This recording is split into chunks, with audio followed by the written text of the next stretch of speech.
Você está ouvindo o Kanshou, o podcast de animes que desafia o destino episódio por episódio.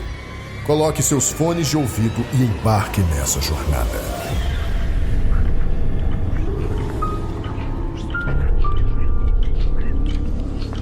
Por anos, Felipe e Nathan viveram uma ilusão. A ilusão da liberdade. O destino não era nada mais do que uma teia de eventos manipulada por uma entidade misteriosa. Deus.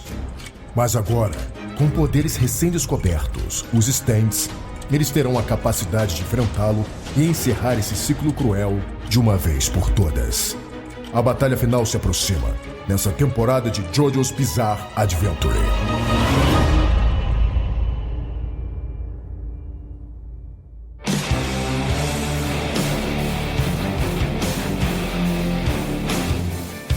Alô, usuários de stand, Stardust Crusaders continua e agora no Arco do Egito. E antes de darmos nossa sequência, é hora das nossas convidadas, a Carol Tomé e Nath Misaki, se apresentarem. Oi, Cancan, vocês estão sentindo isso? É o Cheiro tom de da viúva? minha voz. Sim. É o tom da minha voz feliz, porque finalmente a gente teve 3 episódios que foram muito bons de assistir. E esses 3 episódios estão culminando no final. E esses 3 episódios eu quase não vi o Jotaro. Então foi uma felicidade pra mim que assim, vocês não estão entendendo como é que eu tô me sentindo. Tá? A jornada realmente tá chegando ao fim. É igual a carta do mundo mesmo. Tô feliz por tudo que a gente passou. Olá, Cancãs! E tal qual Joseph, sentindo a pressão ali do Jill, né? Ali como se fosse um gelo entrando pelas partes. Estamos entrando aí no finalzinho dessa temporada e a sensação ali de dever cumprido, de enfrentar o Jill ali no final. Vamos ver como que vai ser, porque não terminou. Pois é, essa luta me deixou um buraco no estômago. Vamos lá, sinopse!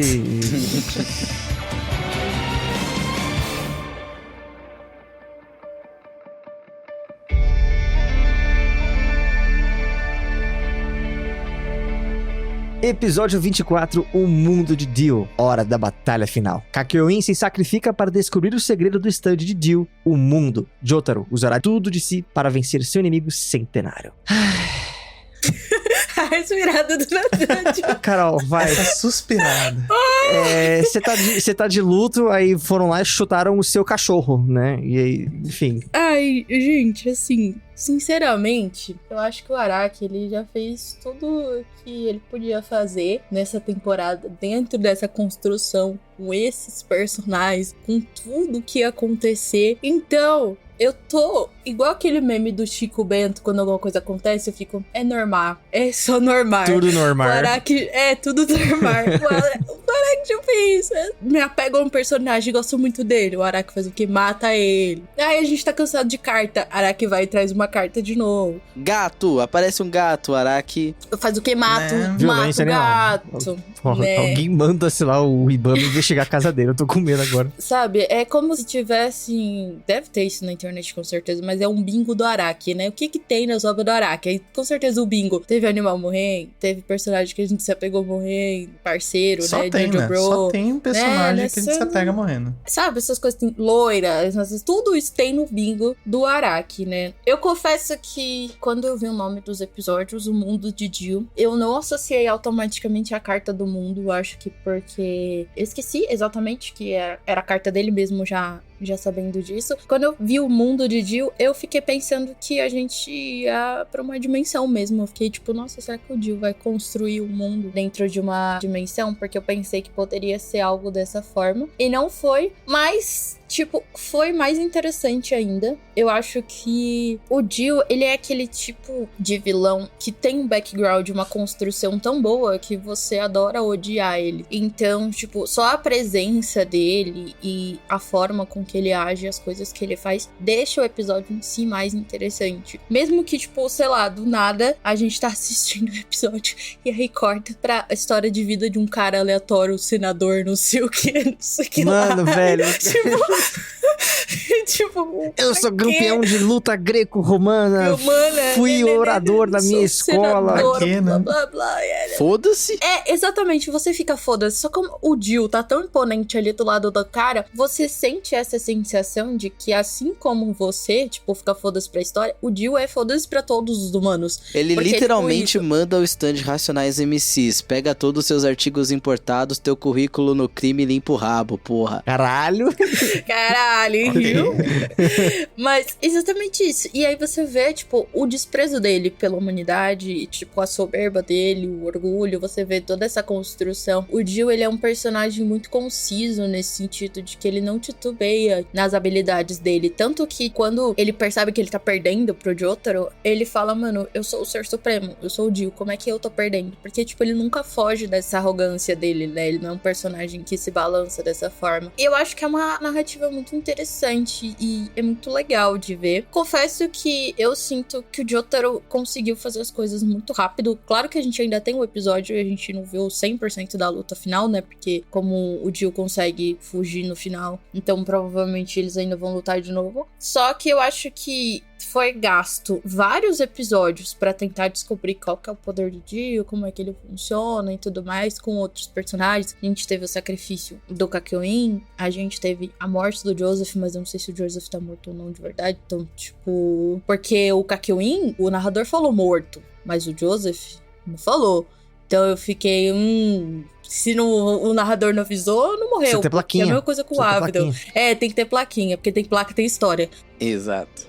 Então, tudo isso, assim, eu confesso que foi interessante ver o mini Kakyoin, o Kakyoin pequeno e tal, e um negócio de amizade, blá blá blá. Só que ao mesmo tempo parece que é tipo uma fuga, porque eu não sei se o Araki construiu tão bem essa dinâmica do Jotaro versus o Jill. Tipo, olhando num todo quando a gente tá chegando bem perto do final. Porque se a gente comparar com as outras duas temporadas, os vilões, eles eram muito, entre aspas, presentes na história dos nossos personagens, né? Do Jonathan e do Joseph. Seja como um negócio do passado, ou mais o Jonathan ainda, porque ele foi criado com o Jill. Com o Jotaro não tem isso, porque ele passa por tantos vilões, por tantas pessoas, e aí ele chega e aí ele fica tipo...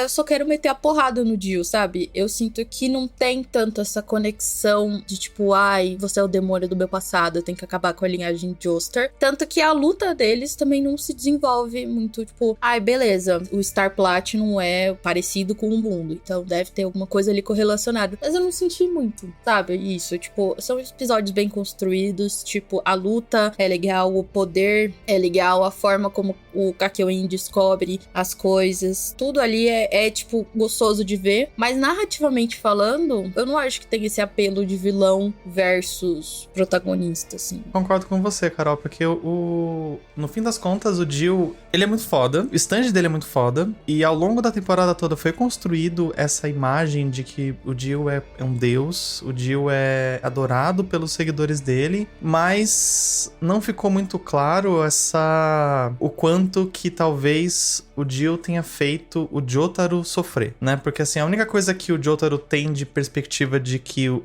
Jill está afetando ele de alguma forma é pela Holly. Só que a gente não vê ele falando de uma vez, no meio da luta, lembrando da Holly. Aliás, ele lembra dos amigos dele, né? Que matou os amigos dele. Que talvez fosse uma justificativa, mas no fim das contas a jornada toda começou por causa da Holly, senão não teria muito sentido. O Kakyoin lembra da sogra, né? Com certeza. Esse aí já tava lá desde o começo.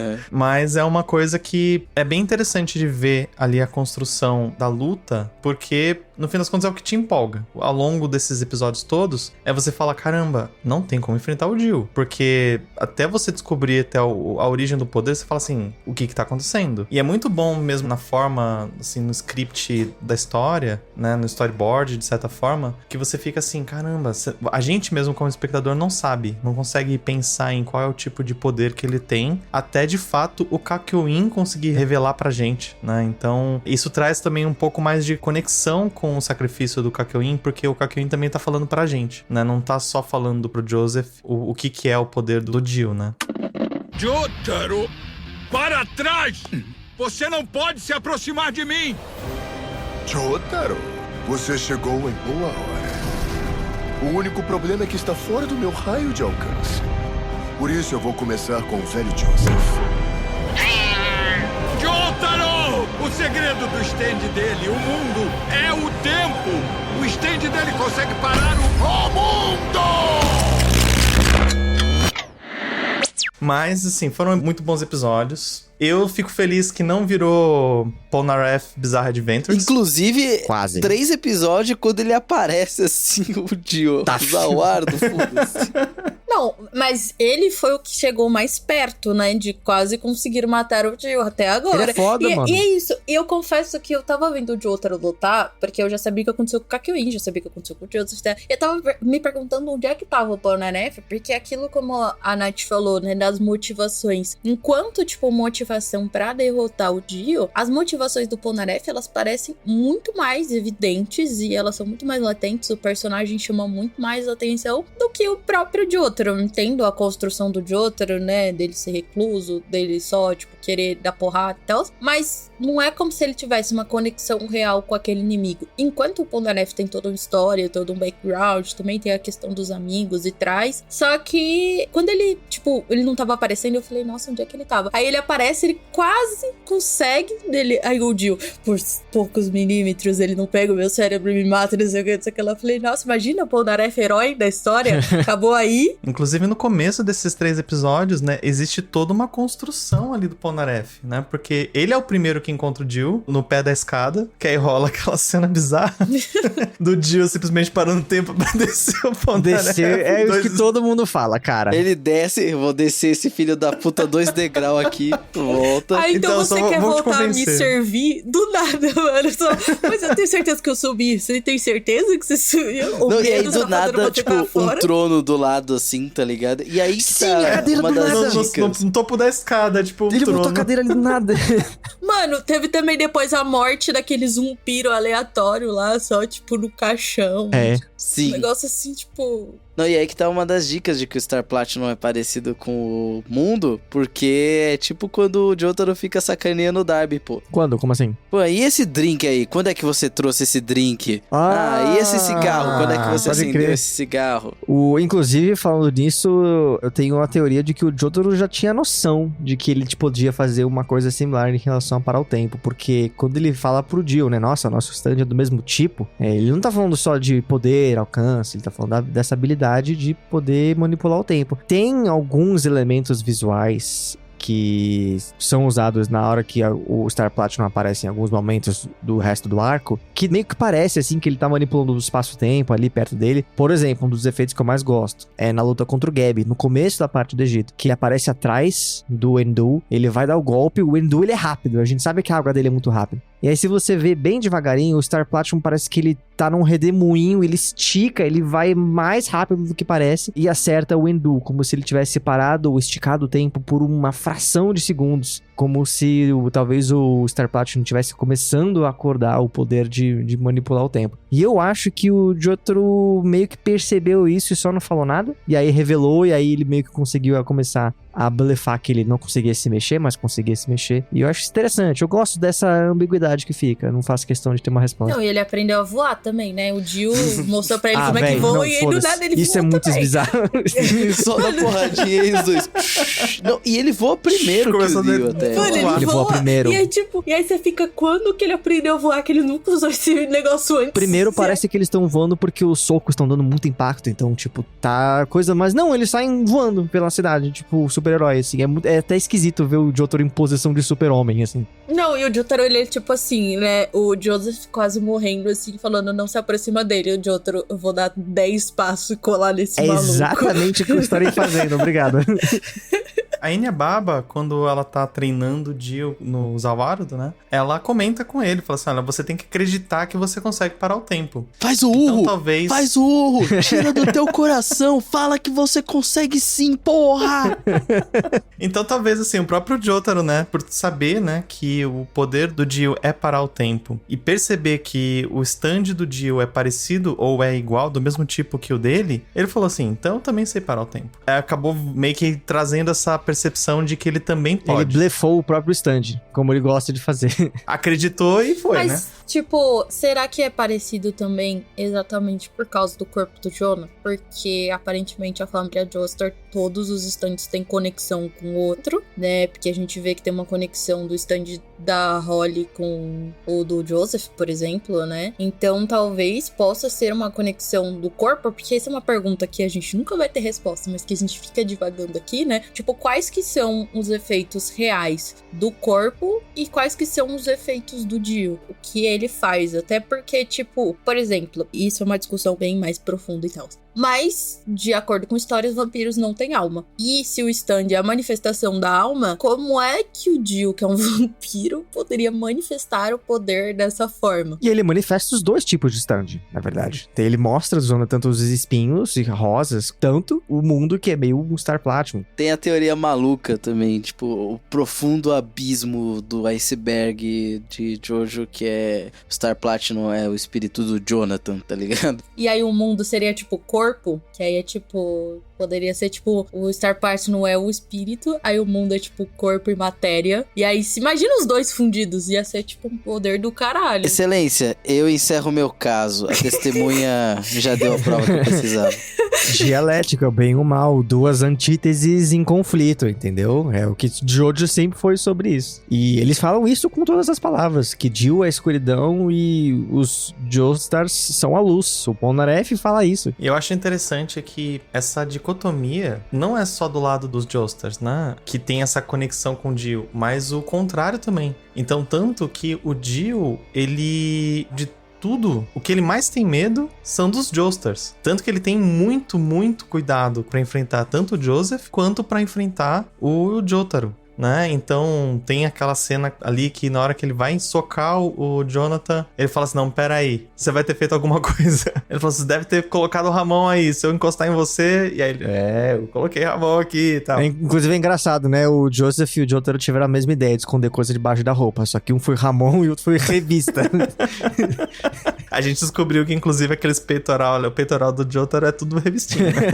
Aí, ó. Mas tem também a cena ali que enquanto o Jotaro tá morto, né, teoricamente, e dá aquela mexidinha na mão, o Dio pula que nem um gato, né? Tipo, de medo, porque ele falou assim, peraí, caralho, o que tá acontecendo aqui? Esse bicho aí voltou da vida, Não, peraí. e ele faz vários testes, né? Ele escuta a respiração, ele abaixa pra ver se o coração tá batendo, e aí tem a cena do, Nossa, do, o Jotaro é um do fudido, Star né, Platinum. velho? Mano, tipo, parando o próprio coração, tipo assim, e depois bombeando muito forte pra poder voltar. E eu lembro que ele tinha falado que só faltava tomar o sangue de uma pessoa, né? Pra ele se tornar 100% pleno com o corpo. E aí, se eu não me engano, ele toma o sangue da moça lá da loja, mas eu não sei se conta. Eu acho que não. O personagem secundário não conta. Não, porque ele tava tentando recuperar o sangue que ele perdeu por causa da coisa. E aí depois, né, ele vai até o corpo do Joseph. Não contou da moça porque ele tava sem perna, né? Ele tinha sido machucado, tava com um buraco no peito. Então, assim, o sangue dela, na verdade, serviu pra ele curar desses ferimentos e não pra curar da cicatriz no pescoço. Eu sempre pensei que era tipo, preciso de um Joestar, um negócio assim, sabe? Pode ser também. É porque ele não deixa isso claro, né? Ele fala, tipo, uma pessoa, não necessariamente um Joestar. E aí ele escolhe um Joestar mais pela Porque ele arrogância. podia ter tomado o do Vanilla Ice, desculpa, Carol. Ele podia ter tomado o Vanilla Ice, mas ele não, escolhe não, tá ligado? Dá a entender que parece que os Joestars são mais especiais nesse quesito. Ou porque ele quer ser arrogante o suficiente de pegar o sangue de um Joestar e falar pro corpo do Jonathan, falar, viu, ó, seus descendentes me ajudaram a pegar seu corpo de alguma forma. Só que aí é um otário, né? Porque aí o Joestar vão chegar perto dele e vai acabar com ele, então. Inclusive... E ele dá uma embarangada foda, né? Quando Dá. ele fica dá uma feio. chupada no Joseph. Eu bicho. sempre achei que o design dele ficou mais esquisito depois que ele toma o sangue. Esse, não sei, ele perde cabelo, sei lá. Deve ser... tá usando trembolona, tá ligado? Tá ficando calvo. Ele pode ficar broxa também. Com gente que toma bomba. A coisa mais engraçada pra mim sobre a anatomia do Dio é que quando o Jotaro dá um socão no crânio dele, tem um raio-x, tem um coração no crânio. Tem coração no crânio. Que Como é que porra foi pode? essa, cara? É o Araki, né, velho? Sei lá.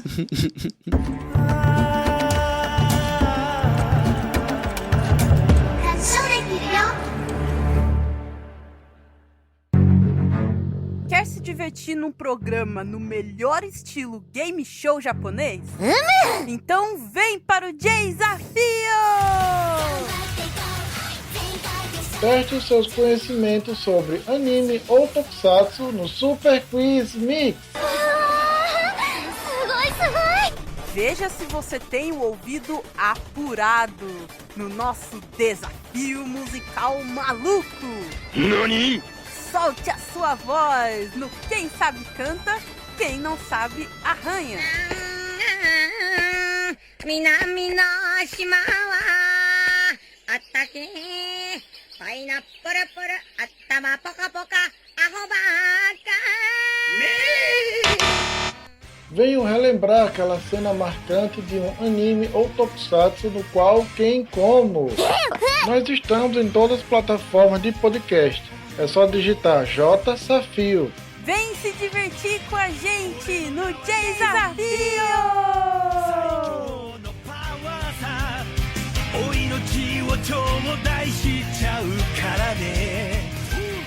ご覧のスポンサーの提供でお送りします。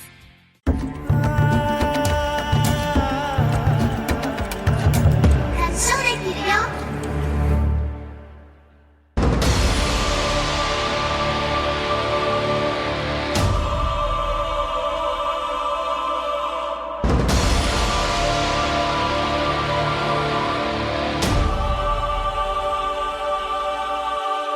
Pô, a questão do Kakyoin, mano, a gente ficou zoando que o Emerald Splash foi inútil a temporada inteira. E foi. Até o último. Até o último não ser. Então foi aquela coisa de, tipo, ele nunca conseguia acertar um Emerald Splash, nunca conseguia fazer um Emerald Splash surtir efeito, não sei o quê. Mas ele foi a resposta pra que descobrissem o verdadeiro poder do Dio. Então eu acho isso legal, eu acho bacana, porque dá um impacto muito maior pra morte do Kakyoin. Eu acho a morte do Kakyoin muito mais impactante do que a do Iggy e do Avdol, por exemplo. Inclusive, quando eu estava no comecinho da temporada, eu tava tentando lembrar em que ponto os dois morriam, mas o Kakyoin pra mim sempre foi muito claro, sempre foi um momento muito mais emblemático. Assim, com certeza o Kakyoin é o Caesar dessa temporada, né? Uhum. Você fala, putz... Mas assim, eu achei legal que ali nos últimos momentos de morte dele, a gente viu um pouco da história dele, né? Que não é só um cara que foi dominado pelo Dio e tava ali enfrentando as coisas por conta da mãe do Joe. Mas porque ele, no fim das contas, era uma criança solitária, né? Talvez esquizofrênica ali, por estar ali vendo o Euroflash. Esquizofrênico não. Ele é médium, gente. Médium.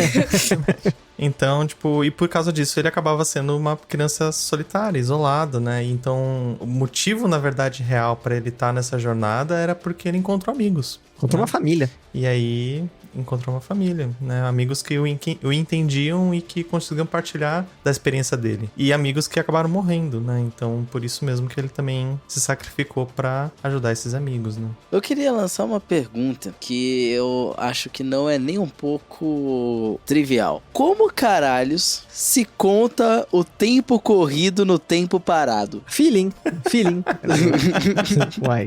O tempo é uma construção social. A gente sabe quanto que é mais ou menos. O tempo não é real, um segundo. Felipe. O tempo não existe. Né? Não, pô, que o tempo como uma construção social, beleza. E agora tem, acho que saiu um artigo que eu obviamente não li, não vou ler, pau no cu dos físicos, que o tempo é meio que uma mentira, mas assim, ainda assim, né? Tipo, tempo parou, vamos passar 9 segundos. É o que eu É que não de parou até... pra ele, né? Eu gostaria de elaborar uma tese. Olha só. Que, como tudo é uma referência de Jojo, né, no final das contas, ou tem um momento em que o Dio, ele fala: jamais pensaria que um Joestar poderia entrar no meu domínio. E aí ele usa em japonês a palavra Sekai, de mundo do Dio, né, no meu mundo tal, tipo o próprio stand e a habilidade. E se na verdade o uso do stand é uma expansão de domínio do Dio, em que ele, tipo, cria um mundo separado enquanto o outro tempo tá congelado, só que os dois correm Foi exatamente isso que eu pensei, que eu fiquei decepcionada quando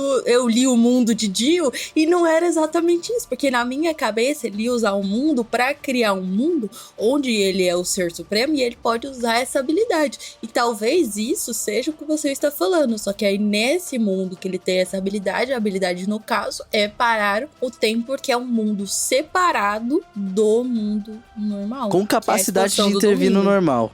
E ele fala que ele tem um alcance limitado. Então pode ser que ele, quando ele para o tempo, ele não para o tempo do universo inteiro. Ele para num pedaço grande até. Aí tem uma parte do universo que tá atrasada, que tá 5 minutos atrasado, porque o Dio ficou parando lá, é isso? Sim.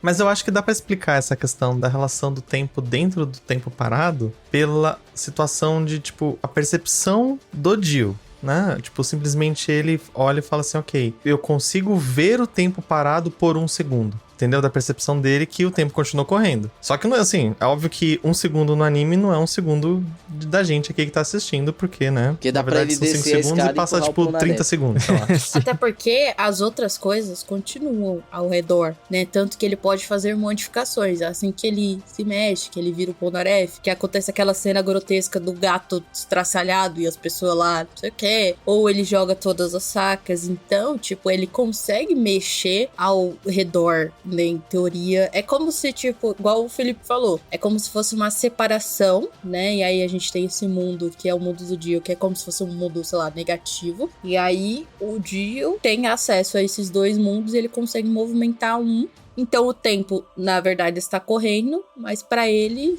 consegue enxergar através dessa lente que meio que deixa as coisas paradas. E aí as outras pessoas acabam, né, saindo disso. E como o Jotaro aprendeu a se mexer nesse lugar, não sabe. Sei lá, mente e corpo do Jonathan, porra, é a mesma coisa. Porque, tipo, sei lá, que o Star Platinum é muito preciso, ele é muito rápido, ele é tão rápido que é mais rápido do que o tempo parado? Ou na dimensão parada? Tipo...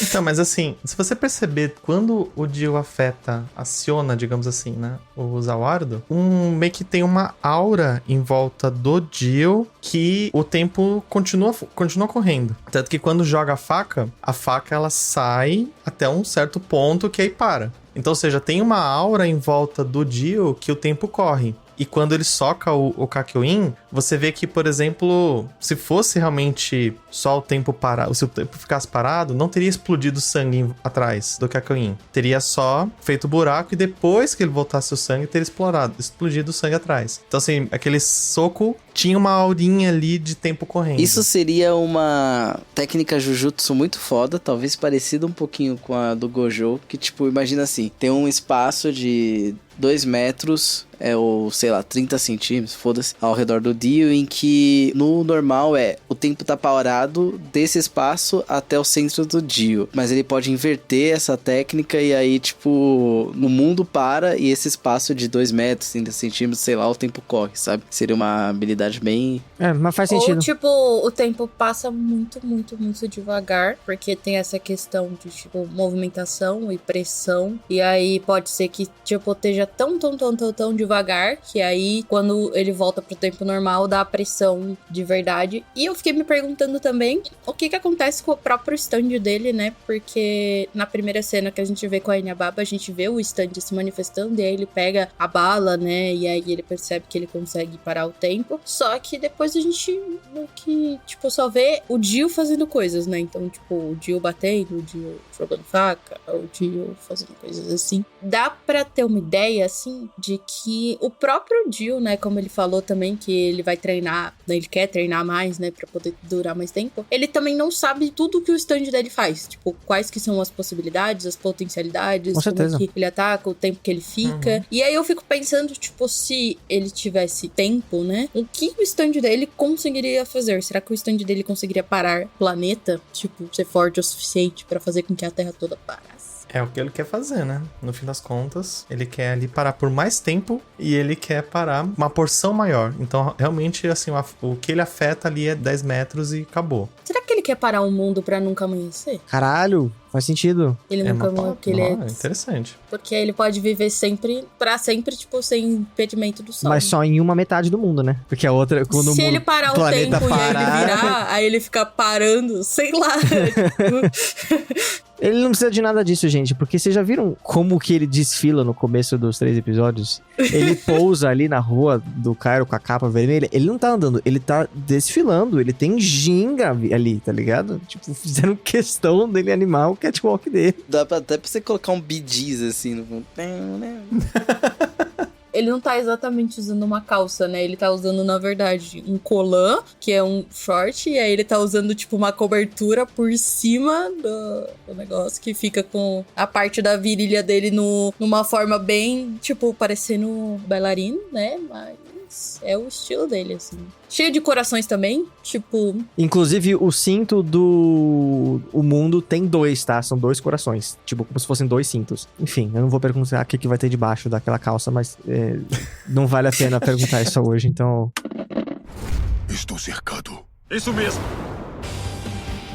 Essa barreira feita pelo Hierophant é sensível ao toque. E ela tá cercando essa área em um raio de 20 metros. Agora eu vou conseguir detectar os seus movimentos e os do seu stand, o mundo. Toma isso, Dio! Brilho de esmeralda com um raio de 20 metros! Seu tolo, devia saber. O verdadeiro poder do meu stand, o mundo, é a própria capacidade de dominar o mundo. Me mostra o seu stand. Vai, Dio! O mundo! Eu quero falar muito da arquitetura Jojo, que aconteceu de novo nessa temporada, que é a arquitetura que eu gosto de chamar arquitetura JK, que eles caem 50 metros em 5. Quando eles pulam da janela ali da torre do Jill, eles ficam conversando por uma cota, meu irmão. Trocando que o Joseph altas pérola, ideias. Parece que enfiaram gelo na minha bunda. E eles caem, tipo, só a altura da torre ali, tá ligado? Dá 5 metros. Esses 3 episódios tiveram tantas frases, assim, que eu falei assim, gente, de onde tirou esse negócio? Começou com essa, de comparar. E a gente simplesmente abandonou essa porra, né? Das frases, sim. Das frases. Mas, tipo, a sensação do Jill chegar é como se fosse um gelo entrando na minha bunda. Depois o Joseph falou assim que não, ele é tão inevitável quanto arrotar refrigerante. Mas você toma uma Coca-Cola. Lutar contra o Jill depois do sol deitar seria como arrotar depois de tomar refrigerante. O Joseph, o que isso significa, Joseph? Não, e aí ainda tem a frase do Dio: se alcança minha perna ali, faz favor, Hellis Mortal. Anda logo, mulher, finge que você é uma aeromoça servindo alguém na primeira classe. Como que o Jill tem noção do que é uma aeromoça na primeira classe? Não, ele leu muita Barça, ele leu muita enciclopédia ao longo desses 48 episódios. Entendeu? Mas ele quase nunca viu um carro também. Ele falou, porra. E na minha época era tudo de cavalo. Por isso que ele força o senador lá a... Que ele não sabe dirigir. Dirigir o carro. Exatamente, ele não sabe dirigir. E, aliás, o senador tava adorando ali fazer o Carmageddon, né? Sim. Tipo, no fim das contas, eles terminou e falou assim, é isso aí, eu fiz isso por você. Mas no finalzinho do episódio, falando de frases, teve a frase do Jotaro, que ele vira pro Jill, jogando gasolina no Jill, e ele vira e fala assim, nossa, eu odeio chutar uma pessoa moribunda, né? Ou uma pessoa que chutar tá ali... cachorro morto, mas... Mentira. Chutar cachorro morto e tal. Aí ele vira, não, na verdade eu não sei. A gente fala, a gente sabe, a gente viu aí 43 episódios. Eles não pararam os mano naquele bar procurando o dono do stand do carro, descendo o cacete de todo mundo? Exatamente. A gente bem assim, Jotaro, você quer enganar quem? Chega, vai, para de ser cega. O mano do stand do carro, mano, ele já tinha perdido, tá ligado? Eles deixaram o cara preso de ponta cabeça no meio do deserto. Aí tem uma questão que é muito importante. Vocês não pularam a última abertura, né? A abertura do último episódio, desse episódio. Talvez eu tenha pulado, por quê? É a primeira abertura que é modificada na reta final de Jojo. A partir de agora, quando estiver chegando no final da temporada de Jojo, as aberturas têm uma modificação. E aí, quando o Jotaro dá um soco na tela, nessa abertura, o Dio fala Zawardo! E aí, para o tempo, aparece o Dio, ele dá a volta no Jotaro, e aí, quando o tempo volta, aí eles começam a se socar, né? Que é aquela sombra do Dio. Ora, mais ou muda, menos mudar. esse tempo dele dar a volta. Curiosamente, ele demora 9 segundos pra dar essa volta na abertura, que é o tempo que ele consegue parar o tempo no episódio. Isso aí. Na dublagem falam que ele para por 5 segundos. Não, é que ele vai... eu dei um spoiler. Até o próximo episódio ele expande pra 9 segundos. Boa, Felipe. Boa, Felipão. Boa, Felipão. Fala, agora que... eu tô falando da abertura mesmo, 2 coisas. No flashback do Dio usando o Zawardo pela primeira vez, aparecem as engrenagens e os hieroglifos da abertura. E a outra é ter uma referência... não é uma referência, mas é aquela imagem do Marx, Engels, Lenin, Stalin, Mao Zedong com a cabeça um do lado do outro na abertura, que é o Ávido, o Kakyoin, o Jotaro, o Polnareff, tipo o Ig, todo mundo junto assim. Eles foram meus professores.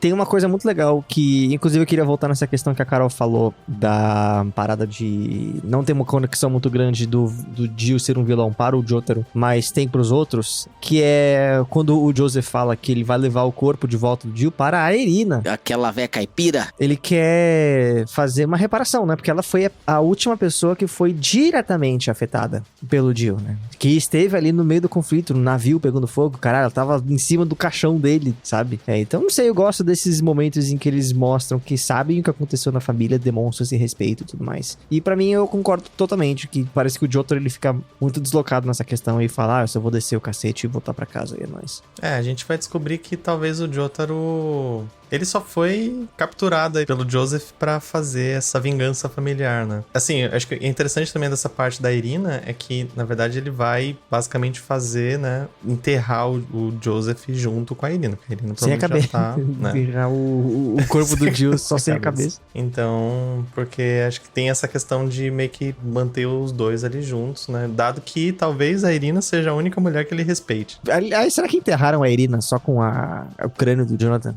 abraçado com a cabeça dele? Meu Deus. Não, é que na real, não tem crânio. Foi a cabeça do Dio que afundou com o corpo inteiro. O que o Dio fez com a cabeça do Jonathan? Essa é a questão. Mistérios. Tá eternamente mamando a pica do Dio lá embaixo da calça. É isso, eu pensei na mesma coisa, eu decidi não falar pra respeito pra mim mesmo. Ou não. É isso que tá debaixo da calça. Na verdade, não é do Dio, né? É meio que dele próprio. Isso é muito estranho, porque o Dio não tem corpo. Meu Deus! Pelo amor de Deus! Não, Jonathan foi encontrado morto chupando o próprio pinto. Putz.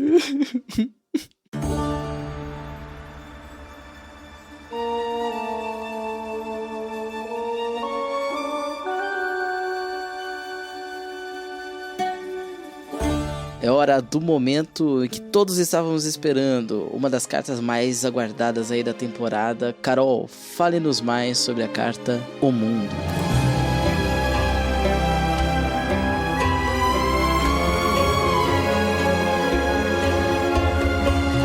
Minha gente, eu não falo muito isso, mas eu acho que dessa vez o Araki acertou. Tá porra! Olha só. Guarda essas palavras porque vocês não vão me ver elogiando o Araki. Era lá que eu tenho um nome a zelar nesse podcast. Bom, começando pela carta tradicional, o mundo. Esse aqui é a nossa carta do mundo. Ela tem 4 animais, ou no caso, 4 símbolos em volta dela, porque esse aqui não é exatamente um animal. É o símbolo de aquário, mas cada símbolo representa um signo, que é leão, escorpião, touro e aquário. Também representam os 4 elementos e as 4 estações também, porque o mundo, ele é o final da jornada, né? Então a gente veio falando do louco desde o começo, passamos por todas as cartas e agora a gente chegou no final. O mundo é onde a gente termina a jornada. A gente tem uma mulher, né, em volta por um pano e no meio ela tá olhando pra trás, então ela tá olhando pro passado, mas ela tá feliz. Então ela tá feliz por causa do futuro, né? Porque ela passou por todos esses problemas ou por toda essa jornada e ela vai poder iniciar uma nova jornada ou ficar feliz com as coisas que ela conquistou também. É uma carta que ela fala bastante sobre final, sobre desfecho, sobre uma mudança que é inevitável. Normalmente ela tá associada a mudanças positivas, mas também pode ser a mudanças negativas, dependendo da forma com que ela vem na leitura, porque é isso, é o inevitável, vai acontecer de qualquer forma. Uma coisa muito interessante é que cada carta normalmente tem um planeta regente, né? E aí o planeta regente dessa carta em específico mundo é Saturno. E Saturno é o deus do tempo. Então ela é uma carta que fala sobre plano do tempo, né? Sobre o karma, que quando a gente vai pensando em construção de carta de tarô, a gente tem que entender que o tarô, ele é uma junção de vários aspectos e ele reflete também o período que ele estava sendo inserido e que ele estava sendo criado. Então a gente às vezes tem alguns aspectos que não necessariamente tem a ver com religiosidade britânica, mas tem um esoterismo de outros lugares. Então, por exemplo, essa carta ela tem bastante associação com o karma, que é a linha infinita. Então existe o karma positivo, existe o karma negativo. Tudo que você faz nessa vida vai refletir nas outras, tudo que você fez vai refletir nessa, que o karma ele nunca para de tirar, né? E aí você pode acumular karma positivo, acumular karma negativo. Eu não sou muito conhecedora de karma, então se eu errei alguma coisa e alguém conhece melhor que eu, fica puto, sinto muito, mas são essas informações que normalmente a gente costuma ter. Ela é uma carta também relacionada a quando ela tá invertida, a falta de sucesso ou estagnação e decepção. E eu acho que a gente acaba vendo um pouco desse momento no Dio, né, no final, quando ele perde a sanidade dele, né, e ele fica tipo, eu preciso correr, eu preciso fugir daqui, porque eu não posso perder, eu sou o ser supremo. Mas ao mesmo tempo, eu acho que é meio inevitável, né, igual o próprio mundo fala, não tem como o Dio vencer, né, até porque a própria história dos Joestars e de todo o Jojo é tipo o protagonista prevalecer, né, mas dentro da história em si, é bem derrota o mal, o bem vai vencer no final, então não tem como ele ganhar e ele vai acabar provavelmente se decepcionando com ele mesmo. E aí é engraçado que a palavra que usa também é estagnação e ele para o tempo, então ele vai ficar estagnado provavelmente na própria arrogância e no próprio tempo. E ela também é uma carta muito associada com outra carta que não necessariamente tem uma conexão direta com o Dio, mas que é uma comparação interessante, que é a Roda da Fortuna. Porque assim como o mundo e a Roda da Fortuna, os dois são círculos. Então, a Roda da Fortuna ela é mais sobre destino e coisas que a gente vê na vida. E o mundo ele é mais sobre a situação completa da sua vida em específico, não sobre o destino, que é mais amplo e geral. Mas eu gostei bastante da conexão exatamente porque, a gente tá falando do Dio, que é um vampiro. Então, ele, em teoria, entre aspas, é eterno. Ele viveu por mais de 100 anos. Então, ele é meio que um problema inevitável na vida dos Joestars. Ele ter essa conexão com o tempo faz muito sentido pra mim. Nessa construção de personagem que viveu tanto tempo, a gente tem essa associação com vampiros e o stand do mundo, exatamente por ele ter essa conexão com Saturno, que também é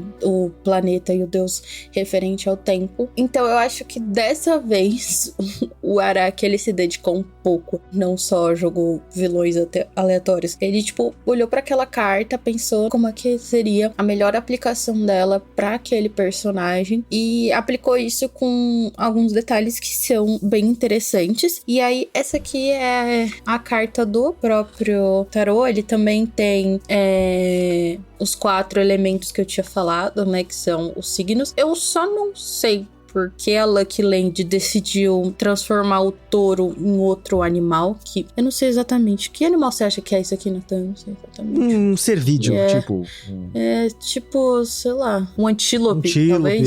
Nessa linha, assim. É, tipo, eu não sei por que touro eles decidiram trazer dessa forma. Chifre, ele pensou em chifre. Mas, exatamente. Mas eu acho que ela é uma carta bem simples comparada às outras cartas que a gente viu. Mas ela ainda tem o seu charme, eu acho ela ainda bonita e o próprio stand tá no meio mesmo, porque ele tem essa figura imponente. E é interessante que, diferente da carta tradicional que tá olhando pra trás, pro passado, essa aqui tá olhando pra frente. Então é como se o Dio só quisesse, tipo, estar no futuro, sabe? Porque ele é o futuro e ele é o ser supremo. E aí eu acho que... Era pra ser aquário, leão, touro e escorpião, não é? Tem um pássaro num dos bichos. Sim, também, tá ligado? Mas o pássaro é comum mesmo, é tipo, da própria carta mesmo. É porque o pássaro é a conexão do escorpião. É meio que porque cada um representa um elemento, mas tipo, eu não entendo exatamente porque que a grafia é um pássaro, mas o pássaro é a associação pra escorpião. Aí o leão, ele é o elemento fogo. O elemento água é do escorpião, o elemento ar é de aquário e o elemento terra é de touro. Cada um colocado em um espaço para equilíbrio e direcionamento também da própria carta. E aí, o que vocês acharam? Finalmente, Araki, filha da mãe, caceta. Essa pelo menos tem uma ligação mais direta, tá ligado? Lá atrás eu falei, o do Dio vai fazer sentido, porque no dia eu pesquisei, aí eu falei, não, beleza, essa é a única que vai fazer sentido o stand, vai fazer sentido o episódio, vai fazer sentido pelo menos tudo ali que envolve. Acho que em termos de jornada, encaixa perfeitamente, né? Em termos de poder... Sim, não, o poder tem a questão da estagnação. Então. Não, mas a Carol falou também do Saturno, né? Que é o planeta... Regente dessa Senhor do carta. Tempo, né? Isso, Senhor do Tempo. Cronos, Tita do Tempo. Ah, mano, que bom que a gente tá acabando com um acerto. Espero que a última a gente consiga fazer uma relação também. O próximo a gente vai falar da estrela, finalmente, que é a última que falta. A Carol tá com uma cara de decepção, Gente, eu já tô mas prevendo. assim... Eu já tô prevendo. É porque é o Jotaro, entendeu? A gente vai fazer alguma isso ginástica mental, vai dar certo, vai dar tudo certo. Mano, a estrela vai ser só a marca de inocência O dele. nome dele é Por que eu Joe só- Star, tá ligado? O que você precisa? Joe Star, exato.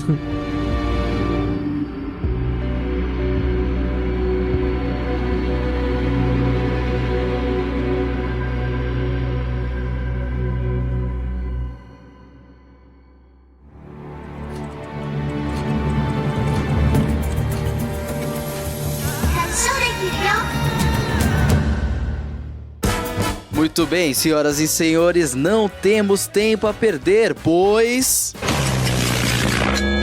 Está começando o Kanshou do Bilhão! Isso mesmo aí, na noite de hoje, Nath, Misaki e Carol Tomé estão competindo aí na reta final, no semifinal episódio aí, né, por pontos no Kanshou do Bilhão, cujo placar atual é qual, Nathan? 62 pontos para a Nath e 58 para a Carol. Vamos ver se hoje teremos uma distância maior ou não, porque tudo vai se resolver no próximo episódio. Isso aí. E então, vamos lá. Começando aí pela... Questão que eu tenho, inclusive. Vamos começar pela questão que eu tenho, na verdade. A gente precisa decidir uma coisa muito importante. Qual que vai ser o título gigante do Kanshou do Bilhão, do Pesadelo Imortal Azteca Budista Botafoguense... Egípcio? Egípcio... Vampiresco? Vampiresco... Místico, por causa dos tarô. Não sei, cabalístico, talvez. Esotérico. Machista. Não, pera, machista. Não. Mas... Arcano. Jotaro. Arcano.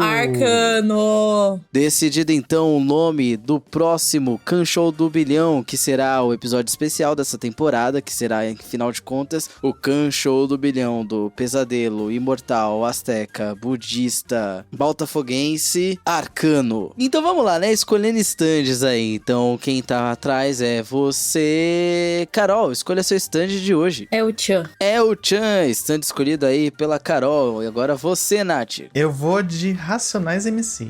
Começando então com as perguntas de hoje. Carol, questão fácil, número 1 ou número 2? Número 1. Número 1.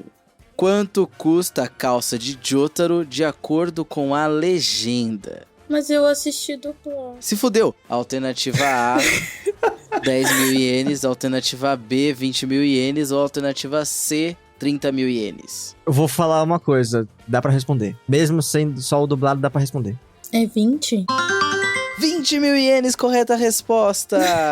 Exatamente. A questão é que a dublagem falou 200 mil ienes, mas na verdade são 20 mil ienes. Como era uma diferença de 0, se você achava que era 200, então podia chutar o 20, que tava tudo certo. Mano, eu fui no... Porque eu lembrava que tinha 2. E aí eu fiquei 2, Pronto. E aí era isso. Eu lembrava alguma coisa perto de 2, assim. Vamos lá, Nath. Então, para sua questão fácil, temos a seguinte pergunta. Quantas facas ficam fincadas em Jotaro? Letra A, 8 facas. Letra B, 5 facas. Ou letra C, 7 facas? Eu acho que 5.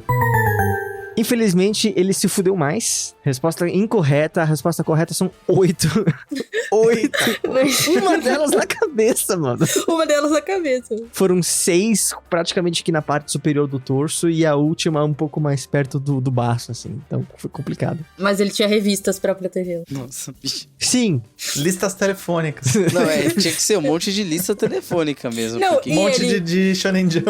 Mano, e o pior foi que eu coloquei essas revistas pra me proteger de balas, e eu, tipo, mas eu não imaginava que fosse facas. E eu, caralho, mano. Aí que tá a pergunta, né? Sim. O Star Platinum consegue parar uma bala, mas não consegue parar uma faca? Mas é uma bala? Né? Não 8 balas, 8 Cara, não, facas. mas regra de 3, é equivalente, pô. Não.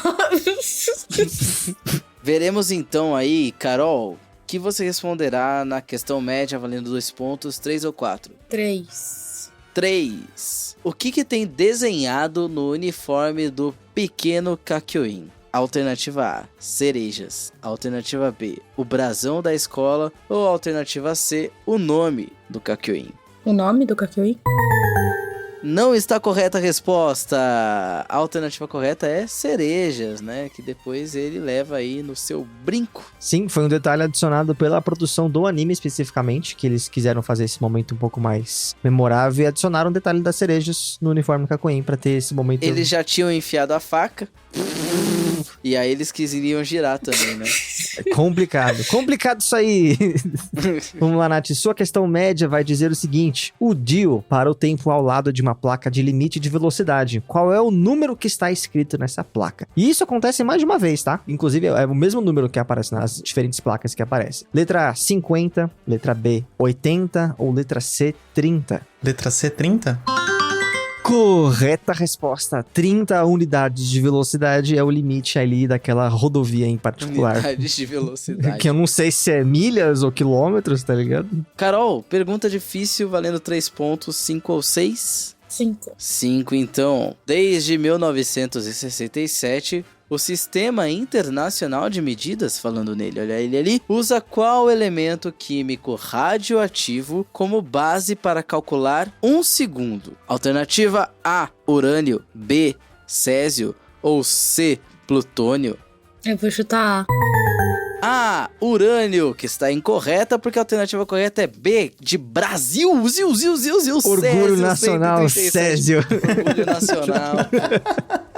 Como que fala que é 137 vezes campeão, filha da puta? Vamos. Bom, vamos lá. Vamos ver se a Nath vai ganhar os pontos difíceis, porque o Césio pegou aí um pouco do cérebro da Carol e não deu muito certo. Matou um pouquinho. De graça. Infelizmente acontece, decaimento. E vamos lá, questão número 6 diz o seguinte. A marca brasileira de metalurgia Tramontina atualmente produz diversos tipos de artigos de metal. Em que estado brasileira fica a fábrica da Tramontina que produz facas de cozinha? Achou que não tinha nada a ver, né? Mas peraí, é a faca com ponta ou sem ponta? Faca de cozinha. Não fode. Faca de cozinha. Letra A, o estado do Pará. Letra B, Pernambuco. Ou letra C, Rio Grande do Sul. Tá, eu vou chutar Pernambuco. Pernambuco não é a resposta correta. Infelizmente, nossos camaradas gaúchos devem ter tido uma falta de estoque de Tramontina, porque a fábrica fica lá embaixo. Por consequência, o Brasil. Por consequência, o Brasil todo. E porque o Dio pegou metade do estoque, no final de contas. Sim, a fábrica de cutelaria, no geral, ou seja, coisa de corte, material de corte, é no Rio Grande do Sul. A maioria, inclusive, das fábricas da Tramontina ficam no Rio Grande do Sul, o que pode ser preocupante para a Tramontina. Mas tem uma em Belém do Pará e tem, de fato, uma em Pernambuco também, que eu não lembro a categoria exatamente. Enfim, um beijo, Tramontina. Mandem facas para nós, por algum motivo. Esse podcast não é patrocinado pela Tramontina e nós não nos responsabilizamos por quaisquer decisões tomadas pelos presidentes dessa empresa. Hoje em dia é bom falar isso. Vai deixar isso gravado para sempre. Imagina, tipo, sai amanhã, tipo, Tramontina demite 50 mil funcionários. Bom, vamos lá então, calcular os pontos baseados nos stands. A Carol tinha escolhido o El-chan, que diz que pra cada questão que a Nath errar, a Nath perde 1 ponto. E pra cada questão que a Nath acertar, a Carol perde 1 pontinho. A Nath acabou então errando 2 questões, portanto perde 2 pontinhos. Que foi os pontos que ela ganhou. Foi os pontos acertando que ela a questão ganhou. média. Exato. E Carol também vai perder um pontinho, porque a Nath acertou uma das questões. Então, não, foi o ponto que você ganhou. Foi o ponto que eu ganhei.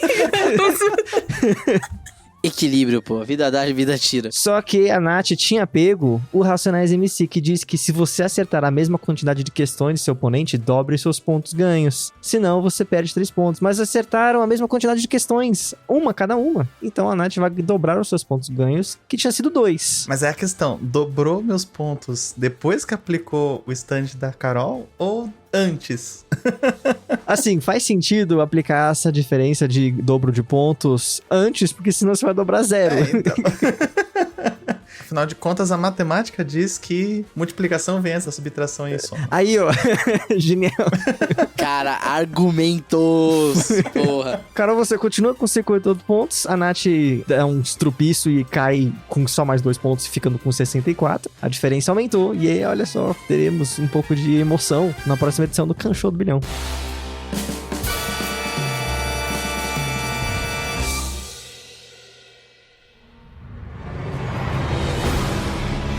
Onde é que ele tá?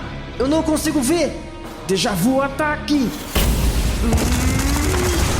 Se acalme. Sair destruindo tudo assim não vai adiantar nada. Tô pouco me fudendo. Ele já causou estrago demais nas nossas vidas. Quanta arrogância! Tenho certeza de que não é do meu feitio. Escuta aqui. Se somos feitos a partir da sua imagem, isso tudo é culpa sua. E se somos tão impossíveis de entender, talvez você não seja tão poderoso assim. Não se enganem. Não achem que minha misericórdia é falta de habilidade em vos matar. Pois eu posso fazer isso em um piscar de olhos. Nate, não! Secos e molhados! Já pararam de brincar? Se querem saber a verdadeira extensão de meu poder, vejam o que o meu stand pode fazer. Terra plana!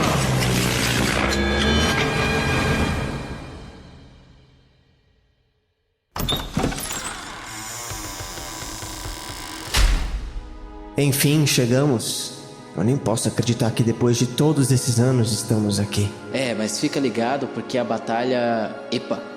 Peraí. Você tá sentindo o que eu tô sentindo? É uma sensação de déjà vu tão estranha. E eu não tô falando do meu stand. É como se estivéssemos voltando no tempo. Você não se lembra? Eu não sei bem.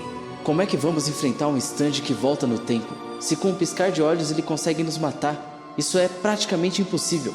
Felipe, você precisa se acalmar. Eu tô com uma dor de cabeça tão forte.